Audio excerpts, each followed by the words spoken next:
Agriculture, trade industry, water conservation पे, skilling पे, drugs पे, गवर्नेंस पे, इन्वायरमेंट पे और जो रिकमेंडेशन निकल के आई उसकी आज रिपोर्ट रिलीज हुई है।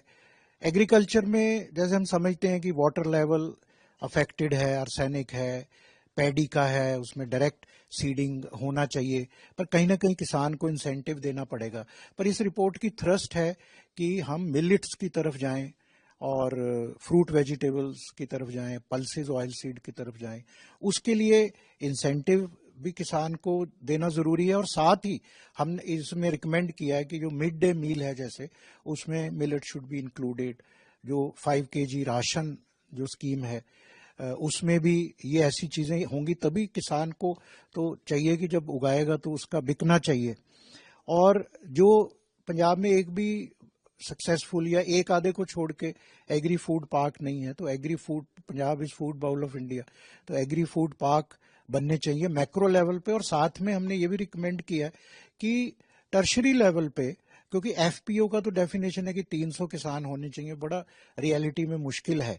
तो कोऑपरेटिव्स बने, जैसे 5-7 गांव है उनको मिलके एक कोऑपरेटिव बन गया, उसकी ही प्रोड्यूस इकट्ठी हो और उसके लिए वहां पे छोटा एक एग्री जोन बना दिया जाए जहां फ्रीजर वाला भी जोन हो, स्टोरेज का, नॉन फ्रीजिंग जोन हो।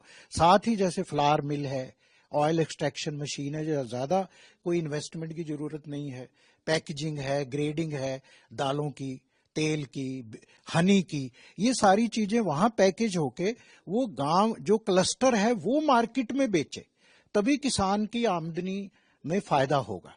अगर किसान अपनी प्रोड्यूस बेचता रहेगा जो अब चल रहा है तो उसकी इनकम में फायदा नहीं होगी, इसलिए उस पर ध्यान देना जो है वो ज्यादा जरूरी है। ट्रेड इंडस्ट्री को लेके एक इसमें यह भी रिकमेंड किया गया है कि जो वाघा अटारी बॉर्डर है वो ट्रेड बंद हो गया, अब वो शुरू होना चाहिए, क्योंकि पंजाब की इकोनॉमी के लिए वाइटल है, क्योंकि यहाँ फ्रेट सब्सिडी भी नहीं है, लैंड लॉक्ड स्टेट है, पोर्ट से बहुत दूर है।